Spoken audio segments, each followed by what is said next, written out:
வணக்கம். நான் இன்னைக்கு நவாப்பழ சட்னி பண்ண போகிறேன். அது எப்படி பண்ணுன்னு சொல்கிறேன். அதுக்கு என்னெல்லாம் வேணும்னு நான் சொல்கிறேன். ஃபஸ்ட்டு வந்து நவாப்பழம் எடுத்துக்கணும். அதுக்கப்புறம் அதுக்கு உப்பு வேணும், எலுமிச்சம்பழம் வேணும், பெருங்காயம், தேங்காய், பச்சை மிளகாய், பூண்டு, கருவேப்பிலை, கடுகு இவ்வளவு வேணும். இதுக்கு நான் இந்த நவாப்பழத்தை இப்படி கட் பண்ணி வச்சுருக்கேன். இது கொட்டை இருக்கும். இந்த கொட்டையை எடுத்துட்டும் நம்ம கட் பண்ணணும்.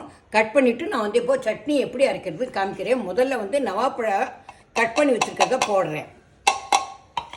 செகண்ட் என்னென்னா இதுக்கு கொஞ்சம் தேங்காய்,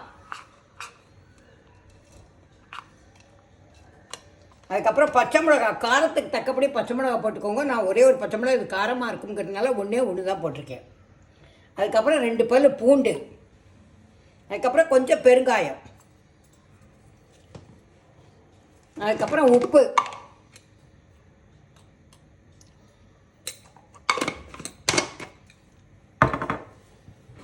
அதுக்கப்புறம் எலுமிச்சம்பழத்தை அதோடு பிழியிறேன். இப்போ நான் சட்னி அரைச்சிட்டு நான் காமிக்கிறேன். நான்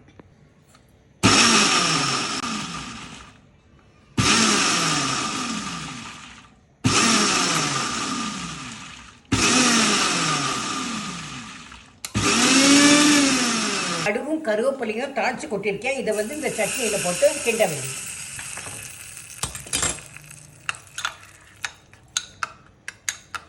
இது சப்பாத்தி, பூரி, இட்லி, தோசை எதுக்கு வேணால் சாப்பிட்டுக்கலாம். ரொம்பவே டேஸ்ட்டாக இருக்கும். இதை பண்ணி பார்த்துட்டு எப்படி இருக்குங்கிறதுக்கு லைக் பண்ணுங்க, ஷேர் பண்ணுங்க, சப்ஸ்கிரைப் பண்ணுங்க. Tata, bye bye.